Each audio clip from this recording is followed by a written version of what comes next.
Well, the World Bank and IMF climate change discussions are all leading up to the UN convention in Paris, where 196 countries are expected to agree to a global deal. So far, 147 countries have submitted their action plan. For more on this and the progress made in Lima, we're joined by Steve Herz. He is the senior attorney for the Sierra Club's International Climate Program. Steve, good to see you. Thank you for joining us. Thanks for having me, Michelle.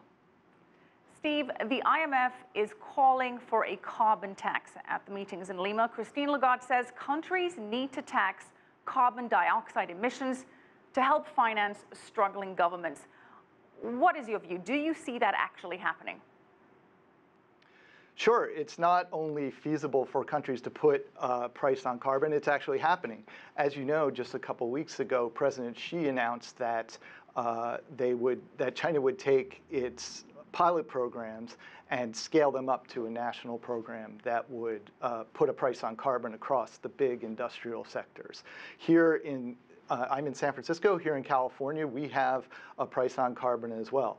So there are a number of jurisdictions around the world that are already doing it. And in fact, it's not only Christine Lagarde who's called for a carbon tax. Over the last year or so, there's been hundreds and hundreds of business leaders also calling for a carbon tax. So now we see that the private sector sees the value, and so the political will is growing. But Steve, how are the funds collected by these carbon taxes then being funneled to actually help address climate change, and particularly in struggling countries, as the IMF is calling for? So there's two things that are worth keeping separate. One is that the carbon tax sends the right signals to the market. So all players across the market now see where their carbon pollution before was free, it now entails a cost. And that will incentivize them to grow their businesses in ways that are lower carbon. So that's the first part of it. The second part is what happens to the revenue. And it's true that revenue could be recycled to further address climate change, but it also could be used for a variety of other social purposes. All right, well, the IMF is also saying that countries need to phase out energy subsidies. In the US, there are tax incentives on oil and gas exploration. You think that is a solution? Is that something that's doable? That is critically important. The IMF has noted that across the world, fossil fuel subsidies amount to over $5.3 trillion a year. That's more than the global government spend on healthcare. So it's a huge problem. So we know that we have to reduce emissions quickly. And the last thing that we want to be doing at the time is reducing the cost of fossil fuels. But that, in fact, is the situation that a lot of governments find themselves in. So the IMF, along with the World Bank, have been providing policy advice to countries to help them figure out ways to reduce those subsidies. And how much sway do they have? How much sway does the IMF and World Bank actually have on enforcing climate change resolution? Can they leverage the money that they lend out, that if certain requirements or pledges aren't met, they'll not provide financing? Well, it's not a matter of imposing conditions.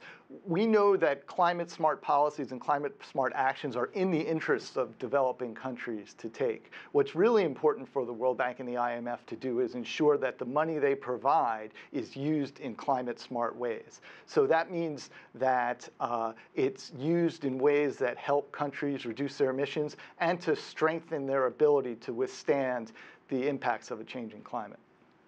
All right, this is all leading up to the big Paris climate change talks. India, which is one of the top polluters, says that the draft of the proposed Paris Agreement is lopsided and in favor of rich nations. This seems to be a particularly consistent complaint from developing countries. How is that resolvable?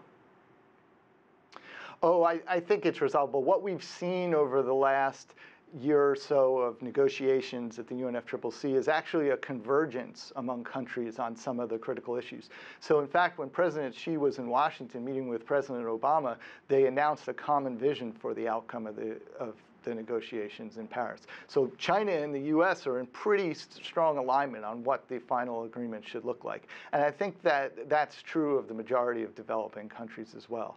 Now, no doubt there are issues that are left to be resolved, but I think that we're on a good path towards getting those done in Paris. All right. Hopefully a lot of progress being made at Lima. Thank you so much, Steve Herz, Senior Attorney for the Sierra Club's International Climate Program. Thank you.